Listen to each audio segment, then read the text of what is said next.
Classroom AI Ideas, teaching kids how AI works. ISTE 2026 AI and EdTech Supershow Part 2. This episode is brought to you by CodeAI and BBC Learning. Ever wondered how remarkable teaching happens? Find out right now at Cool Cat Teacher Talk with award-winning teacher Vicki Davis. Get insights from top educators, tech tips, and inspiration to elevate your teaching. Back in June, I was sitting at the ISTE Keynote on Sunday night, and a teacher named Brandie Wright was telling a story about a student of hers named Kamari. He was such a curious young man. He was a boy who would grab a whiteboard marker and say, "Hey, Miss Brandie, give me some math problems to work for fun." And it was a beautiful story about how she sparked curiosity with him. And while she was telling it, I have to admit something. I was texting my son, John, who produces this show, and I typed, "This is an amazing teacher. I just hope the student is real." I'm not proud of that, but it turns out that I wasn't alone either. When I finally sat down to interview Brandie 2 days later for this show, she told me that her friend said the same thing to her, that everybody was asking if she made him up or if he was real. Well, he was real because he was sitting on the front row with his dad. And that's where we are. This is the world we're teaching in. A woman stands on a stage and tells the truth about a real child. And a room full of educators, at least has some of us, wonder if a machine wrote it and if the child was real. So this is part 2 of our ISTE EdTech and AI Super Show. This is recorded at the conference in Orlando on Monday and Tuesday, in between sessions, with a camera and a folding table and a whole lot of coffee. And before we go further, you need to know something that happened that Sunday night keynote. ISTE has a new name. Richard Kalata and board president Jeremy Owa announced it from the main stage. Now, Jeremy's going to be on part 3 of this super show. So ISTE plus ASCD, the Association for Curriculum Directors, is of course combined several years ago, but now it's the International Society for Transforming Education. So the acronym stays, but the T changes. It used to stand for technology and now it stands for transforming. So that's really this conference in one letter. Because here's what I found walking the halls for 4 days, that the people who are thriving in this new AI world are not the ones with the shiniest tools. They're the humble people, the ones who say, "I don't know," and the ones who can say, "I don't know yet."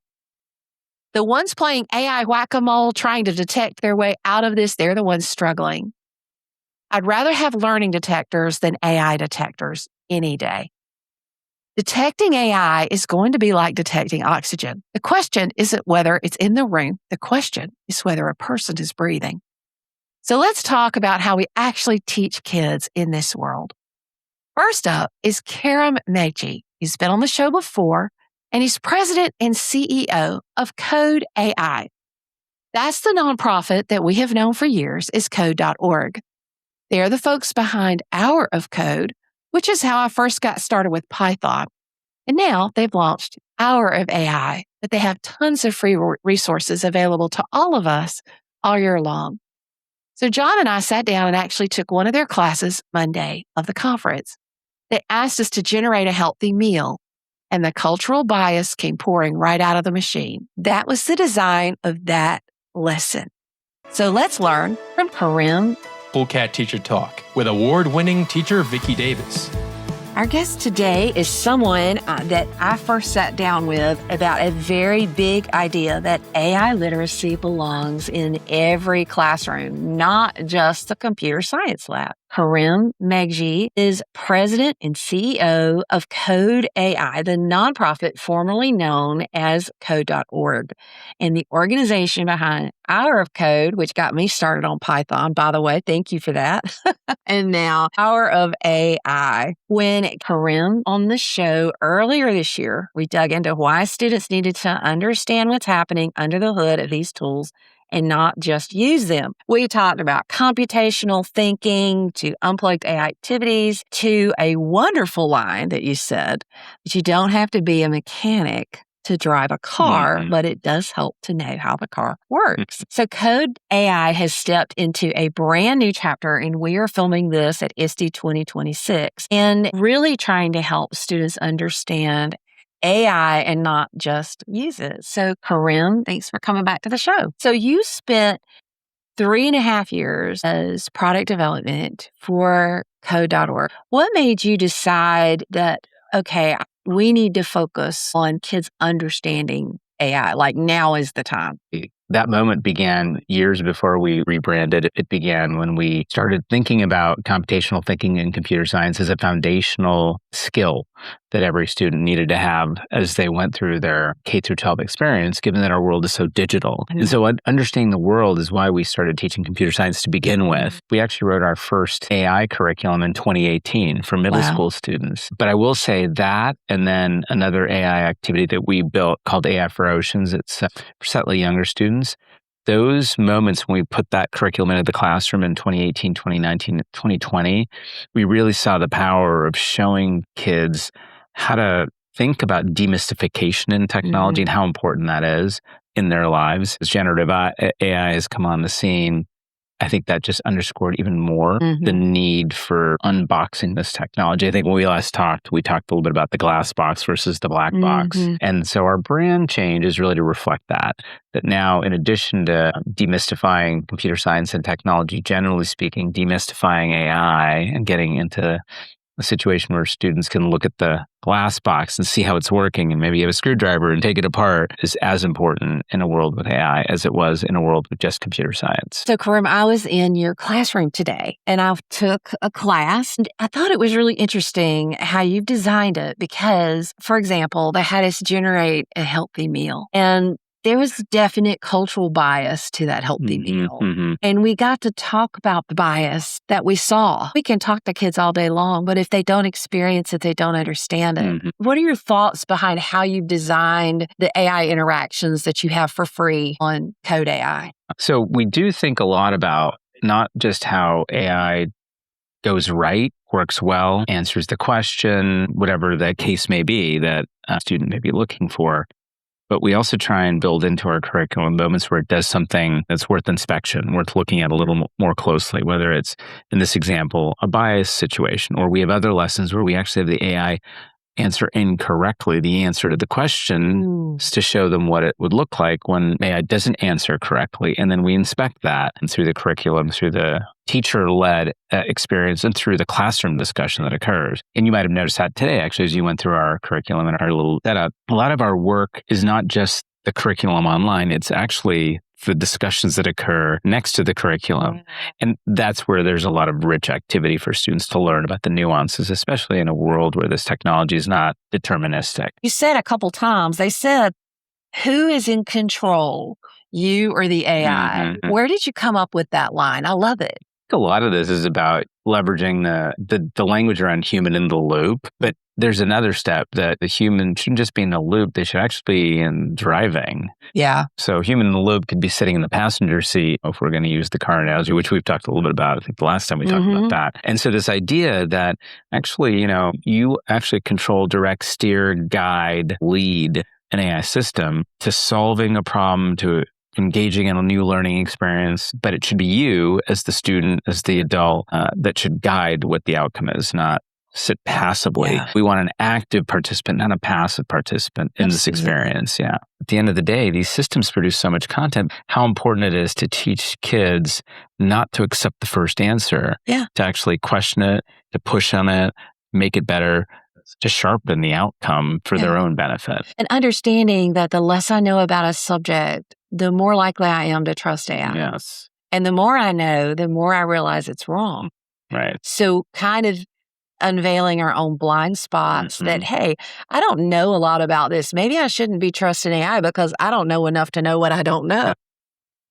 So my student last week, he's at a college in Georgia, where I'm from, and he was like, Miss Davis, here's the difference. I took this class and I was so excited. Number one, I needed to know spreadsheets. And I was able to interact with AI inside those spreadsheets. So I had a superpower. And he said, but the other thing is, we had to use artificial intelligence. And all my friends admitted that all they knew how to do with AI was cheat, just being honest. But I actually understood how AI worked. And so I was able to ace the class. But you're really talking about there's a difference between a student using AI and a student understanding it. What's your message to teachers about helping kids understand AI and not just say, oh, I can type in the box? Yeah. I mean, there's such a difference there. It starts with understanding what's happening under the technology itself, demystifying it. It's not magic. It doesn't just have the answer. It's going through a particular mathematical process and structure.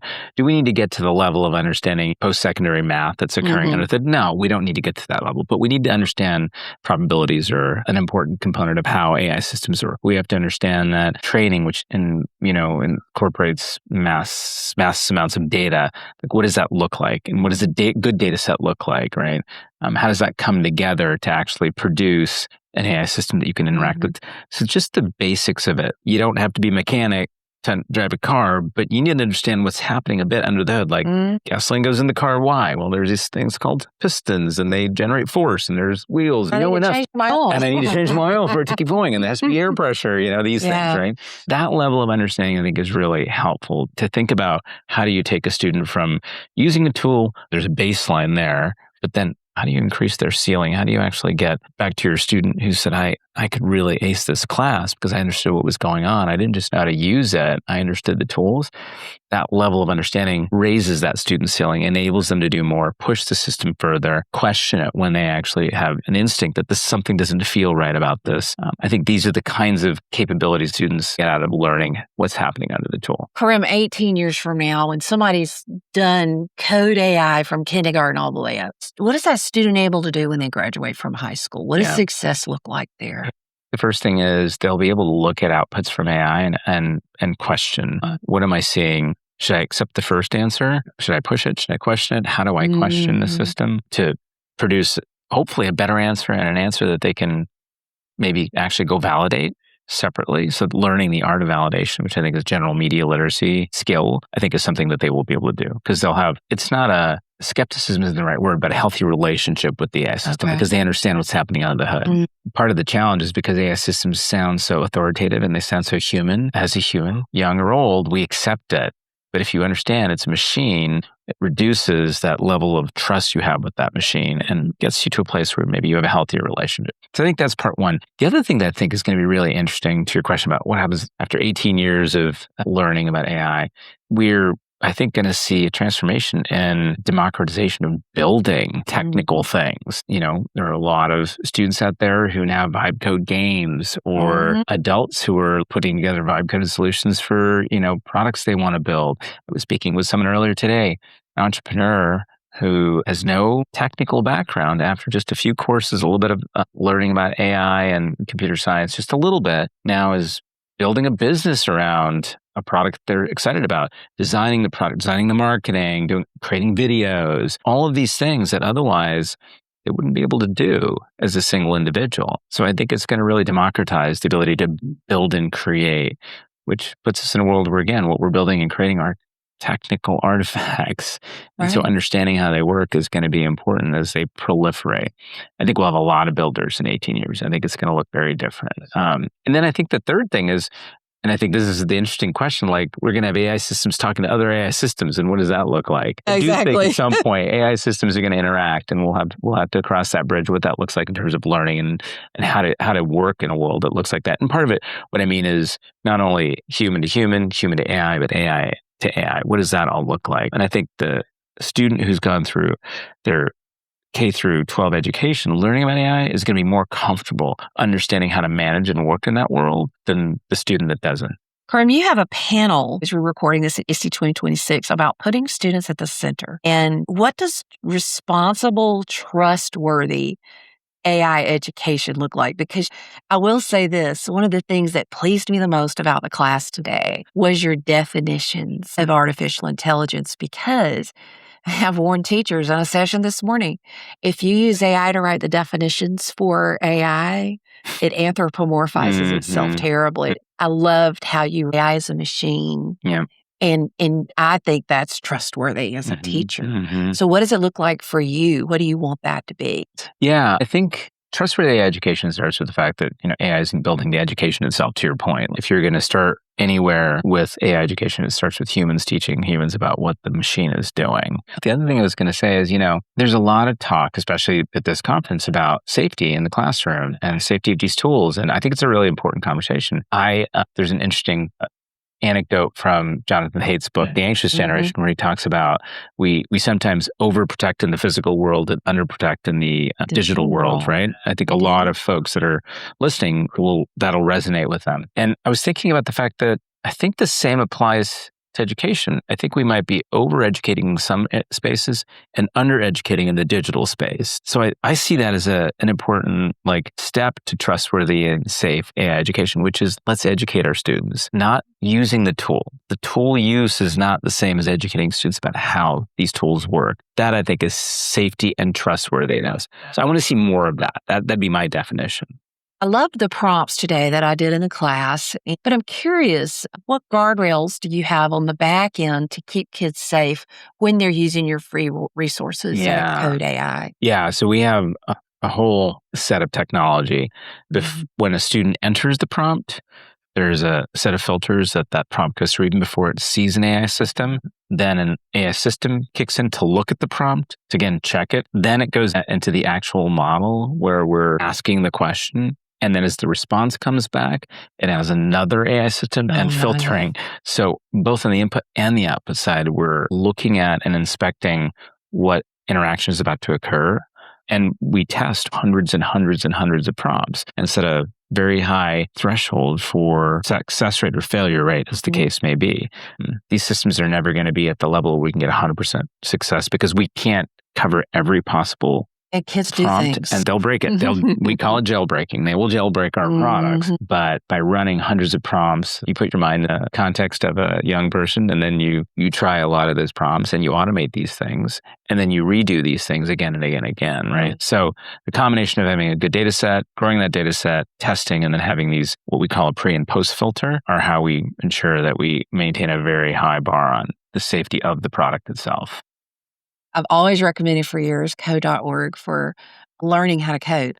And now it's CodeAI because you've already done a lot of really hard work. And it's not easy to just bring AI.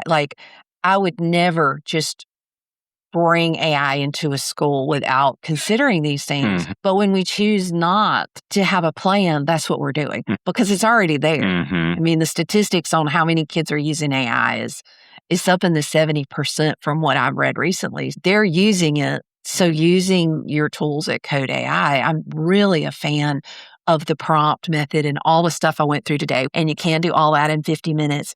So if you are talking to a teacher, they're not a computer science teacher, but they're like, it's the right thing to do to teach my students about AI. Where do they start on your site? Yeah, the first thing that they can do is take our professional development courses. We have a set that just gets teachers going, gets them comfortable with it. I'm sure a lot of teachers have experimenting on their own, but if you want to get to that next level of understanding about what's happening with these tools, step one is take a little bit of a professional development courses. The other thing you can do is actually take the student-facing curriculum, like you did today, and like many teachers have been doing at the conference. The best part about it is, we're all kind of beginners at this point, right? I think it can be difficult to be a teacher in a classroom right now because, we come into that mindset as a teacher that we've got to be able to answer the questions that our students are going to ask us.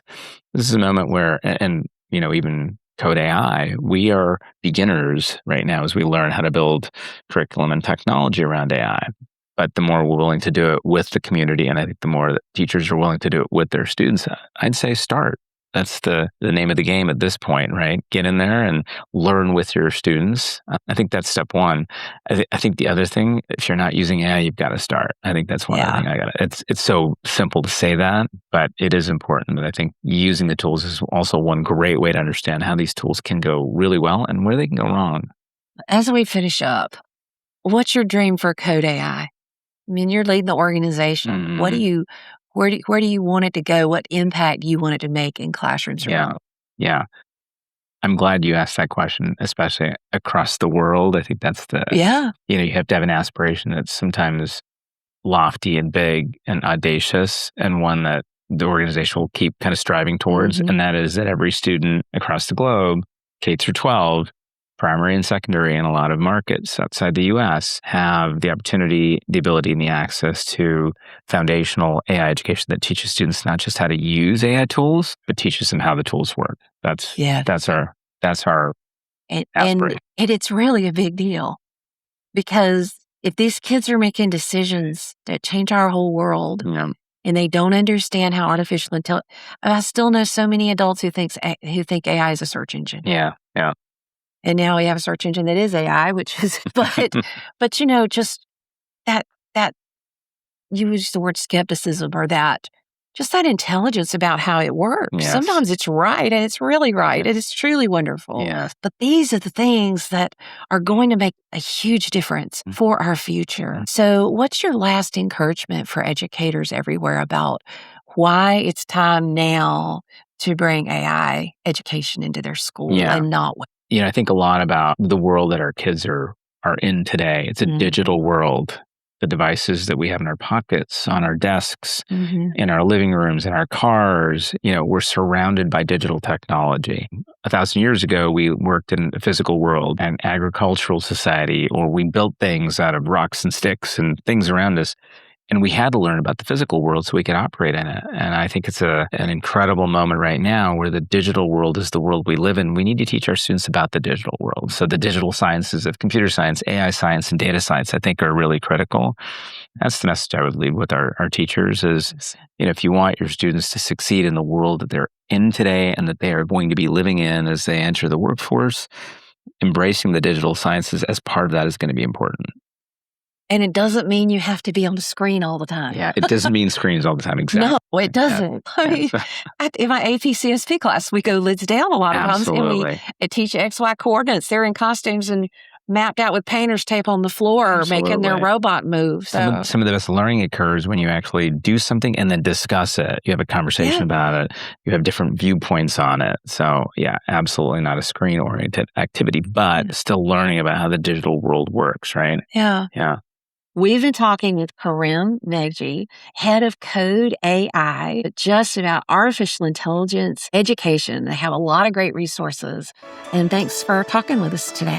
Cool Cat Teacher Talk with award-winning teacher Vicki Davis. Humans teaching humans about what the machine is doing. Okay, I want to replay that over and over.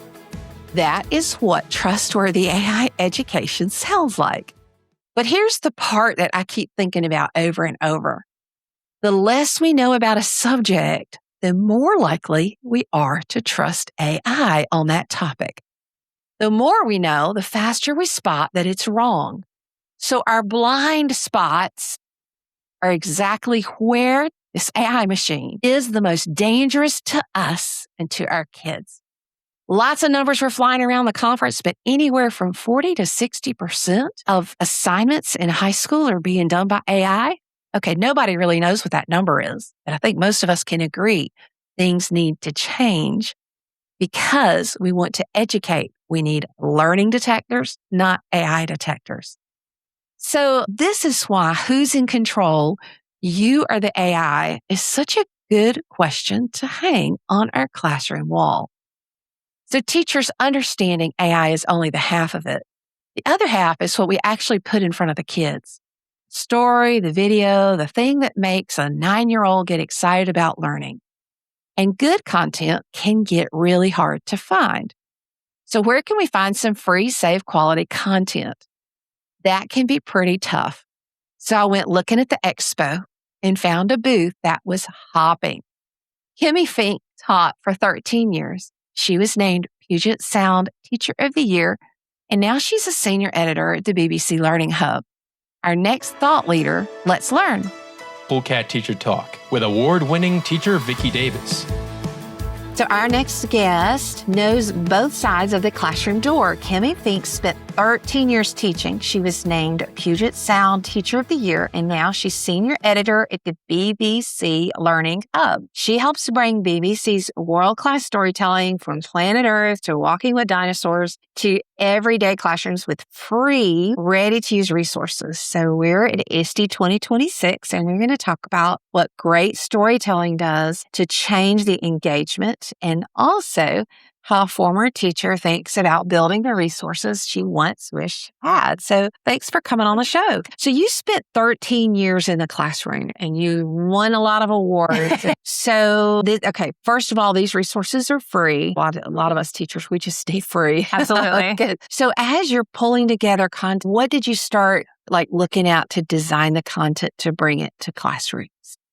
Yeah, I think for me, getting to work for the BBC is kind of a dream because there's so much amazing content out there, and that it's trusted, that it's accurate, that it's well produced. And I know how much my students enjoyed, in particular, engaging with video and how hard it was to find quality video, especially on YouTube. It's full of ads, right? And so having something that is just safe for my students to watch and that I know is of great quality. My experience from the classroom of what I know engages students. Also, my experience as a mom. Right. When I see things like, the racer snakes chasing the baby iguanas, and I'm thinking, oh, my 8-year-old is going to eat that up. And I know that all kids will, because that content is so engaging. And so, we're really looking to provide supplemental resources for teachers, but that are just ready to go out of the box, right? So you don't have to do so much. I also knew that as a teacher,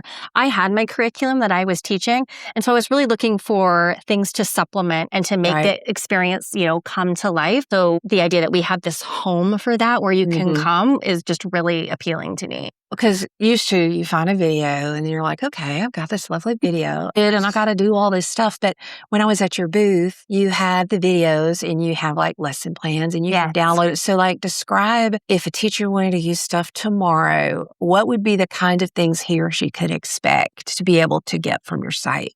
Oh gosh, it's hard to know where to start. But for ELA, we have these wonderful articles that are pulled from BBC magazines like Science Focus, History Extra, and Discover Wildlife. And what we've done is we've leveled them. So it's the same article, but it's written at a grade 3 through 5, grade 6 through 8, grade 9 through 12. So your students can access it at whatever level. And we know that in every classroom, just because it's labeled a 5th grade classroom doesn't mean everybody's reading at a 5th grade level, right? But they're able to access that at any level. I really love that. There's vocabulary built into that. Every single one of our videos has a writing prompt attached to it. So you just pick something you think that your kids are going to be super interested in. Maybe it's polar bear cubs, right? And then there's a writing prompt that goes with it. So that's where I would start with ELA. With science, so Walking with Dinosaurs came out in 1999, and they came out with a completely new version last year, and we got our hands on it first, which was so exciting. And so it follows 6 different dinosaurs, and you go back and forth in the episode between the dig site and then these CGI dinosaurs. And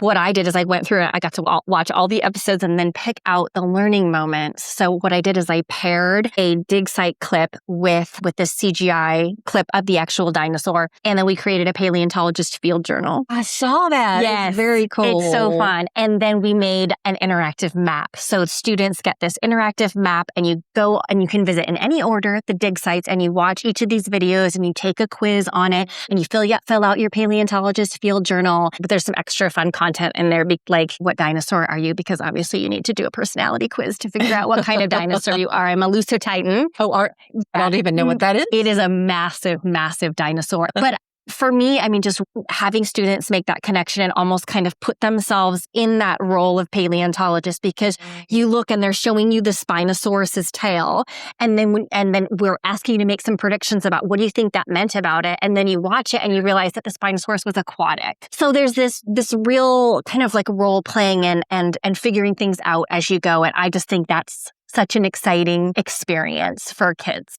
So a teacher can just go and download all this, have all of this posted in their learning management system, and then their kids can be paleontologists and basically go on. Now, how long would it take to do the virtual field trip? Is that something that teachers do, say, hey, one day a week for 6 weeks, or what's the time span? for I it. think that we estimated it was sort of like a 45-minute to 60-minute exploration for the students themselves. But we also have this full teacher guide, so you can do it as part of a larger unit. Something that I felt like as a teacher I needed to be able to take the piece that I want and not have to do the whole thing, because it's just like, well, I got to print this and then I got to download this and it's too much. So like maybe you just want to watch the baby Triceratops video. You can do that. You can watch that individually. It's really like take what you need. So everything is not like a massive production, but you want to do the whole thing, you can do the whole thing. They're free. It's really fun. Yeah. It's a really fun job. You don't have, like you said, you don't have to worry about the ads and all the stuff that happens when we do YouTube content, because there are things that happen. So we've talked Walking with Dinosaurs. What are some of the other stories that kids love that are some of your most popular that teachers are just like, oh yeah, this is great for my classroom? We are so thrilled to be the home to the only licensed learning materials for Bluey. Bluey has such a massive footprint here with kids. I mean, we've been here at ISTE and everybody is coming to our booth. There's been so much engagement, and the way the show is written, it's just such a natural, way to promote those life skills, friendship and feelings and things like that, and doing it, meeting kids where they're at. Body language. Oh gosh, yes. Recognizing emotions, right? Yeah. All of that stuff. Which can be, there is something called a nonverbal learning disability, which is a struggle, and a lot of kids have them. And learning to read that body language is just vital to help kids. Yeah. So we've got 15 lessons. They're all free. And they had cute little books because I was looking. And you can print them in color or black and white. Yes. Either way, but they're really nice. Yeah. Yeah. So that's been really popular. One of my other favorite experiences has to do with Planet Earth. If anybody who knows Sir David Attenborough, he's a British national treasure. He's just incredible. Yeah. He just celebrated his 100th birthday. And we have so much content from him. And then we did collection of the 8 most popular Planet Earth videos, and we made a little Planet Earth passport so that kids can go through and watch, the clip on lemurs in Madagascar, and then go in their passport and fill out, answer questions and illustrate it and just kind of explore on their own. So that's been a really popular one as well. So it sounds like the virtual field trips are really popular with you. Yeah, that's really where we're going, is to create more interactive experiences for kids, because I think it's really important, that student-facing piece, and they can explore on their own. And it really mirrors the way that they're consuming content outside of an educational setting. Well, think about it. You could go to a dig, but archaeological digs are not usually the most exciting places. You can't guarantee that they're going to find something on the day you're there. Yes. Otherwise, it's just going to be dirt, right? Yes. So this way, you can actually go on a field trip you know what to expect. It's going to be consistent, and you can really do some cool things. And all that material is there, which is just really cool, because they'll have a booth here at ISTE, but it has been hopping largely because of Bluey, but also the other stuff. I think Bluey draws people in, and then we say, here's everything else that we have. And people kind of go, wow. And somebody asked me, she said, is there a free version in addition to a paid version? And I said, no, there's only free. Really? Yeah. I know it. Yeah. So it's great. It's free and it's wonderful. So let's, so you have seen this from both sides of the desk. Yeah. I want you to describe a time that something really changed in your classroom because you had the right piece of media. I think we were doing, so we had an anthology, a reading anthology for our ELA program, as a lot of people do. And it could be a little dry. Yeah. And so it was about chimpanzees. Okay. And we were engaging with it, and it was fine. But I had found some videos of Jane Goodall in the Gombe with the chimpanzees. And I just felt like it made that connection for my kids, because they could actually see this person. And, we think about, we're reading about chimpanzees, and of course the goal is, comprehension and things like that. But I also, want kids to care about conservation and things like that. And sometimes just seeing that, we talked about storytelling, right? And I feel like it's the way that we access experiences that we don't have firsthand knowledge of. And I think that really high quality video can do that often. And I don't think it takes away from getting the information as a reader. I think it amplifies it. Well, I'm dating myself here, but I remember the day when we used to go to the library and watch the films. And those were always my favorite days because I loved the videos. But now libraries used to have rows and rows of that, but we don't have that anymore.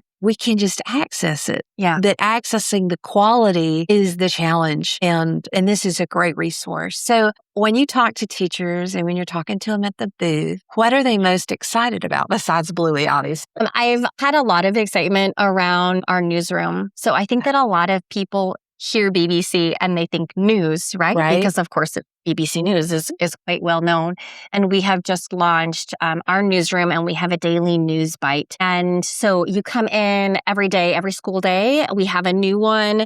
It's like a 5-minute clip. It's about, some kind of relevant news story. And then there's questions that go along with it. And people were really excited about it because, again, there's so much on there. And you were asking, like, where can I start? That's a great place to start. It's like, this is a great way to, like, start my day. And we know that media literacy is so important right now. And, quite frankly, really lacking. And so that's been something that teachers have been really excited about as well. And then we are planning on, as we move into back to school, really gamifying that more. We really want to give teachers that. I mean, I'd play all the New York Times games, like give them that Wordle experience where they can see how they're doing compared to other classrooms, and they can maybe have a streak or something like that. Oh, fun. So that's coming as well. So we're getting some good feedback on that. So if a teacher says, okay, I want to try out these resources, where do they start for what they could use right away? Yeah, I mean, I think the news bites is something that can be used right away.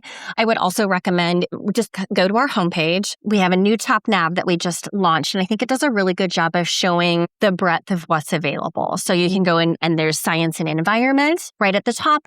There's social studies, global, international kind of content. And then we have other topics where you can explore, like what we have for like SEL, math, and ELA, which we are still building out. But I think that's a good place. And we are always updating. So every month I'll put something that fits. Like we have an article on was the 4th of July and the history behind that. Okay. And so if you go to each of those places, we'll have things that are like germane to whatever time of year it is. And I think that could be a nice entry point as well, right? So if you're coming in October, you're going to see some videos on bats because it's, Halloween is coming, or you're going to see a Bluey worksheet that's on Halloween. So we definitely try to have content that's relevant to the time. Okay, now you said math.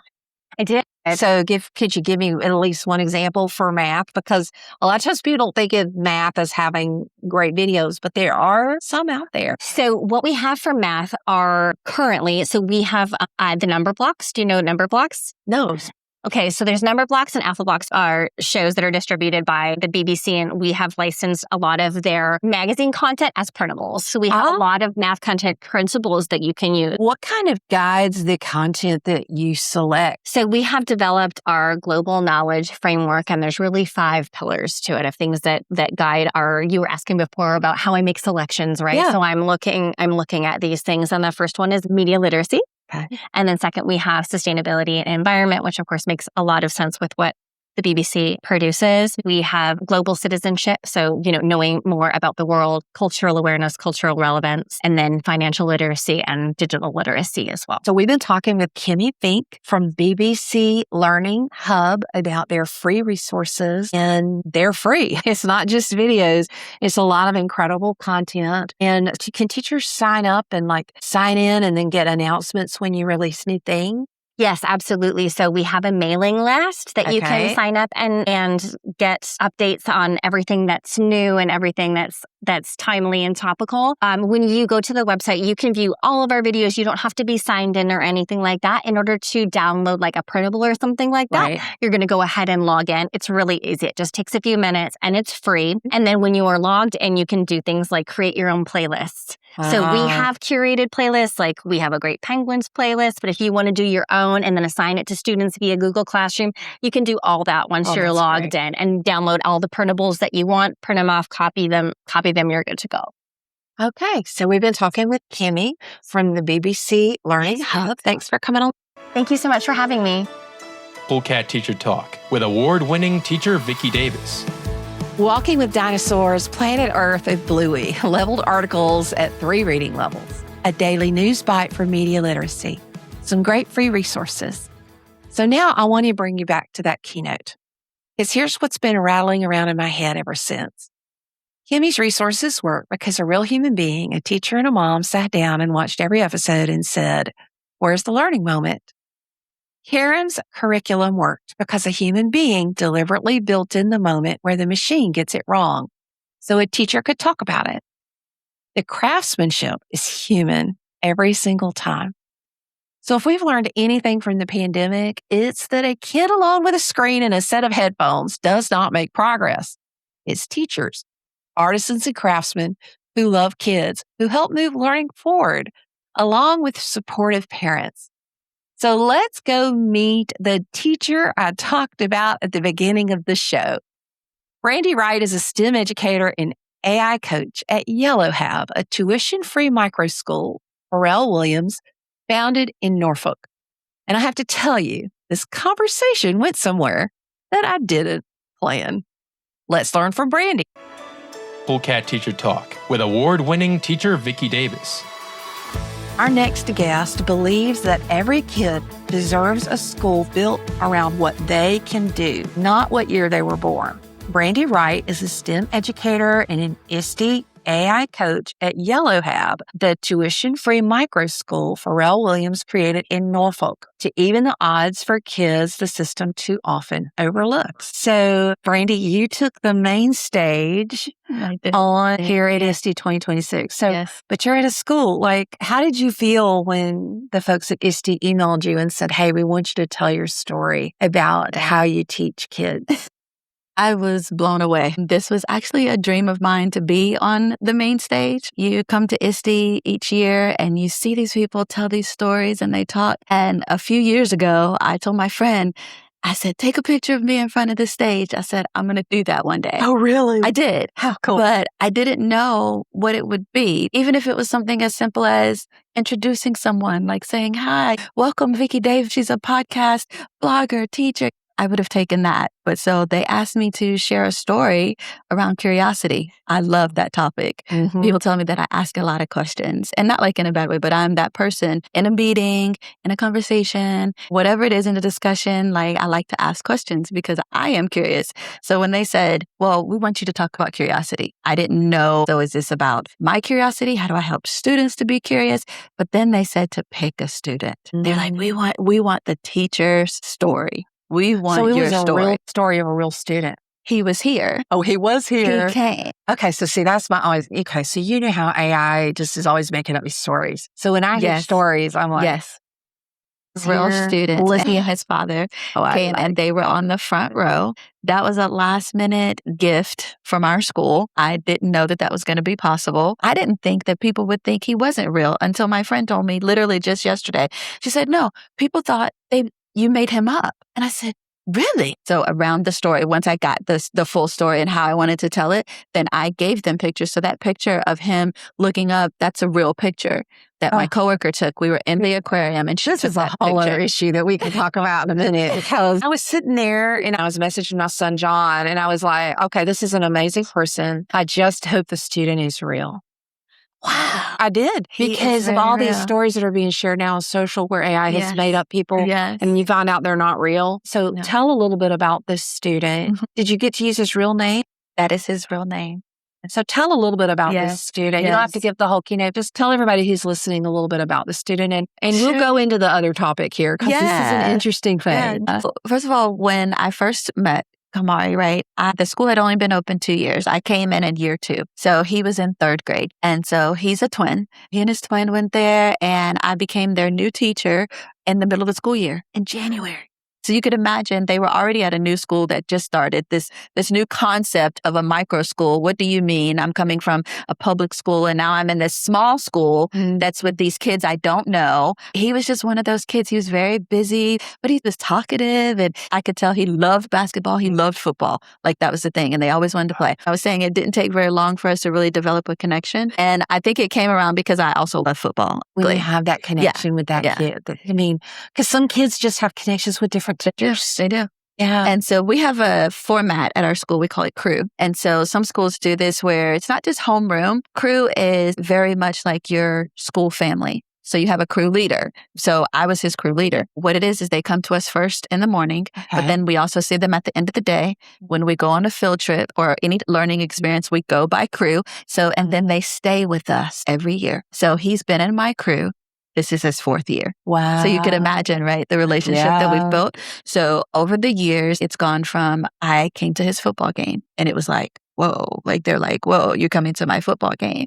And then it was so we just developed a real connection. And I love how inquisitive he is. Literally, when they came here, when they came for the main stage, and right outside the main stage, there's a nice sign and it has this thing standing up and there's like things sticking out of it. And I said, let's go take a picture in front of the sign, right? And he looked up and he said, do you think they made that? And I said, see, this is what I'm saying. He sees things and he automatically asks questions. Oh, I love it. That's just his thing. And he doesn't mind. Like he knows he can say, Miss Brandie, what about this? And that's really like how I was saying my name. That was intentional because that's how he says my name. Wow. So at our school, they can address us however we allow them to. They don't have to say Miss Wright.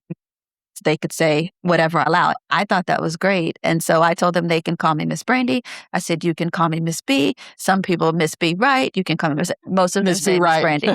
So how he says my name is like it's one word, Miss Brandie. I love it. So he literally is that inquisitive. He loves to try new foods. Anything I say, like, let's try this, or what do you think about this? And he's like, okay. Like he's ready to try it. And math has been a real challenge where he loves it, but sometimes he gets frustrated. Yeah. And I had to remind him, like I was his math teacher in the beginning because we had a kind of a blended learning environment where all of us taught 2 classes, micro schools. That's what happens. So I was teaching missions and numeracy. So I was his numeracy teacher also. But now I'm not his math teacher, but he's still during crew. He'll say, Miss, he'll grab the whiteboard marker. Like that's true. When I said like it's magical, he's like, he'll go get a whiteboard marker because our table is a whiteboard.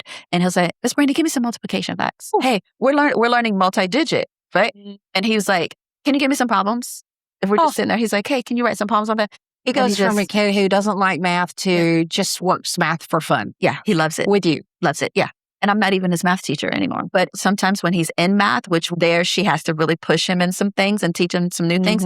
When he gets frustrated, she sends him to me. Because you have to remember, crew is very much like family. So I'm his school mom, right? Yeah. And they know. So if you're having issues with Kamari, if he's frustrated, if he's stuck in the mud, if he's a little rambunctious, maybe he needs to be calmed down, right? They send him to me. So, or they'll say, hey, go talk to Miss Brandie about this. Or they'll come and talk to me and then I talk to him. But when he's learning something new, he's so excited about math. Like that is his thing. He's like, I can do this. I love it. The whiteboard marker is truly magical. So glad, Brandie, that I found you yesterday at the AI portrait of an AI graduate pavilion. Now, I want to talk about that pavilion because they have these big posters about what it looks like to be an AI ready graduate. But then you had a lot of your friends demonstrating. So what is happening at this pavilion right as we're speaking? Because I think this is a really neat thing to do at a conference. 100%. So they are highlighting each role, right? There's 6 roles. So I have had the privilege of facilitating a community of practice for Generation AI. It's the STEAM, and they are educators teaching grades 4 through 12. So we had 2 community of practices, but the STEAM grades 4 through 12, that's the one I facilitate. And what they had to do was they had to pick a strand, one of the roles, and they created like a proposal to say, well, how are you using generative AI to address a particular problem of practice? Wow. So they could look at their class, or maybe they're a coach. They could look at educators that they're training and say, I've identified this issue, and this is how generative AI can help me with this issue. So then they go through like a design thinking type process, right? Just like we try to teach students to do. And they had to submit that as a proposal. Some of them were actually able to test it, implement it, get data, and show that. Some of them are in the middle. Right? Because clearly we started this in February. Maybe they didn't get a chance. They're kind of still in the planning phases. So the way the AI Pavilion was set up, I thought this was genius. Whoever created it and designed it is genius. So on one side of the board, it'll say problem solver. And it has some Chromebooks there for you to go through a little exercise. But on the other side, it was one of our community of practice members, and they were showing how they use their problem of practice to do problem solving. Sometimes like you might have 10, and sometimes it was 3 or 4. But what I like is it is the humans communicating with humans about how to use the machine. And I got that quote from Karim Meghji from CodeAI yesterday, but it feels very teachery. Absolutely. And people could walk around and ask questions. And we explained to them, this is science fair style, meaning you're not here to stand and just do a presentation. You are here so that people feel like, oh, that topic, oh yeah, I'm a science teacher. How did you do that? Then you get to talk to them. They get to ask questions. They can see your slides, but then they can also just talk to you. Show me how you did that. Yeah. So that's what it was. Since I sat there, you and then the lovely lady after you literally texted our cameraman, John, and was like, okay, this would be great, except I think that AI wrote these stories. I think these kids are real. Okay, so what makes me as a teacher listen to a teacher? And there was nothing about you that was disbelievable. You were telling that story like it was real. Yeah. But what makes me and others, it sounds like, have to come to you and say, was that a real student? And he was sitting on the front row. Why do we have to prove we're human in the age of AI? Why do we have to prove it's like that bothers me? Yeah. It bothers me that I made the mistake of thinking that that was not a real student. So why?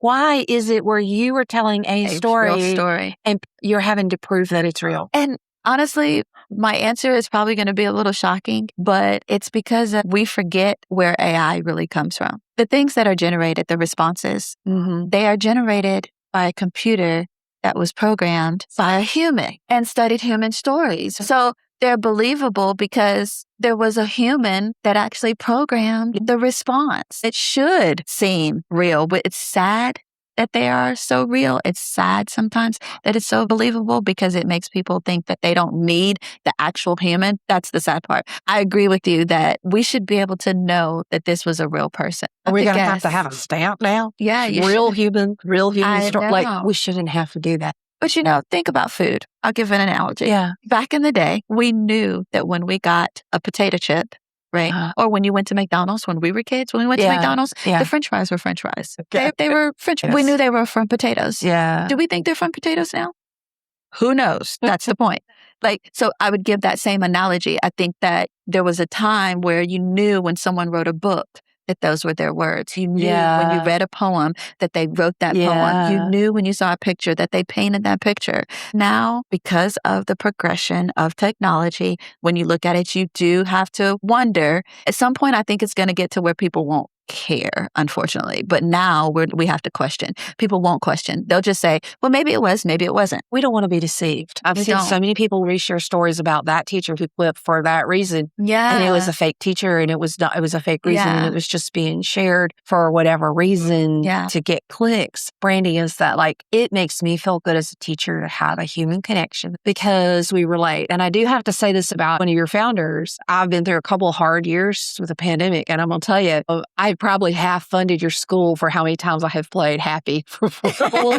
And my son can attest to that because it's I'm having my parents pass, all the different things, but it's okay, I'm going to be happy. Absolutely. And I would play that song. Yes. And if I had a crabby person in my house, I would turn it on and leave that. It's a decision. Yes. And so much about thriving in this age. Absolutely.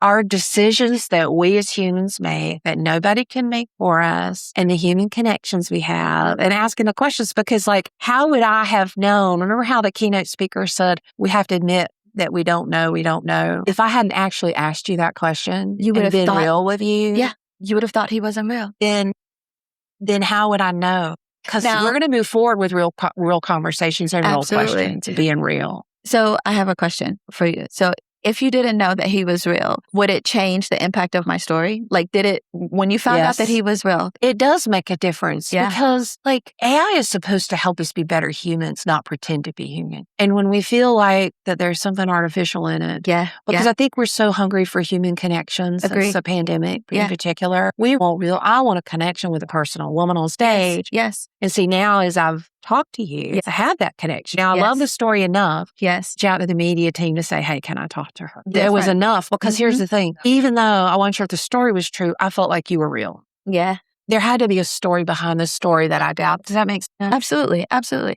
I think even to your credit, doing this, I really strongly encourage you to continue to do this in this age of AI where tools such as Notebook LM, this is important. Sitting here talking, this is real. The human connection is real. Being able to look at someone is real. You don't have to guess. Like you said, this is me. I could have, if you had sent me the questions over email, I could have typed anything. They'll send people the questions for that very reason. See, because so this I is don't important. want, we say it, I don't want AI slop. Yeah. Like I want You want the real real response. human Yes. connections because I think Yes. we're hungry for it. I Absolutely. think our kids are hungry for it because your student could all day long interact with AI. Mhm. He would never be doing math problems No. on his own because he interacted with AI. No. It's no. the craftsmanship of being a teacher. And they And- prefer that. Yeah. I will say, I think the kids, they prefer to be with the teacher physically. That's one of the big things about our school. That's why it's small. That's why we keep Yeah. our classes small. That's why we understand that there's power in these small groups and small classes so that they don't get lost. They're not going to depend on the technology. They would much rather grab a whiteboard marker, and that's most of the kids, and work out the problem. Yeah. Yeah, we use iReady and iExcel and all the things for a little bit here and there, but that's not their go-to. It's not their preference. So we got to maintain that. If we could really maintain their desire and keep feeding it so that they don't lose it. See, guess what? If we starve that from them, if we keep it from them, then it'll dwindle.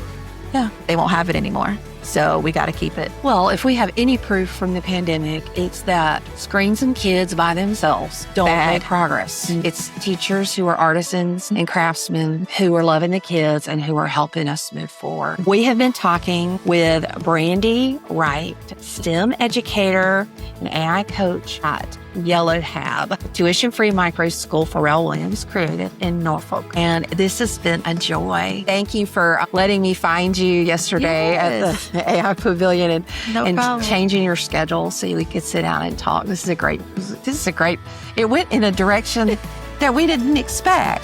Cool Cat Teacher Talk with award-winning teacher Vicki Davis.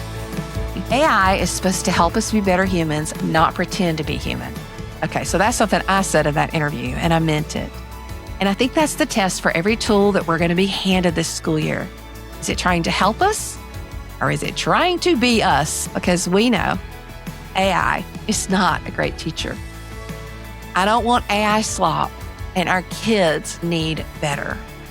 We want AI that knows what we're doing and helps us do it better. We want kids who can look at an answer on a screen and say, wait, is that right? Should I blindly accept this? Because AI is a tool, but we need the users of the tool to have taught skills. We need them to have the skills of skepticism and the skills to understand what blind spots are and how we can make real mistakes when we trust AI in those blind spots.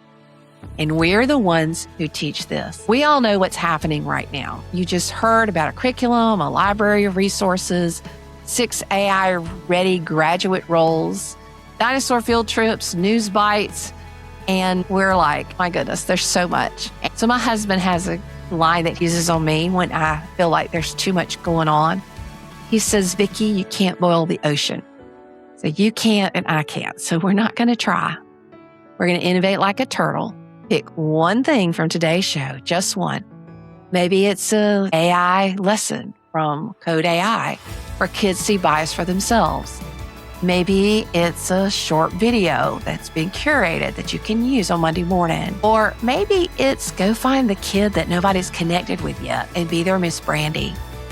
But do one thing this week, and that's how it happens. And when it happens, it sticks with us. You can find the show notes and every link and the rest of this series at coolcatteacher.com/ISTE 2026. I'm Vicki Davis, and you've been listening to Cool Cat Teacher Talk. See you later, educator. Cool Cat Teacher Talk with award-winning teacher Vicki Davis. Follow at Cool Cat Teacher everywhere you connect.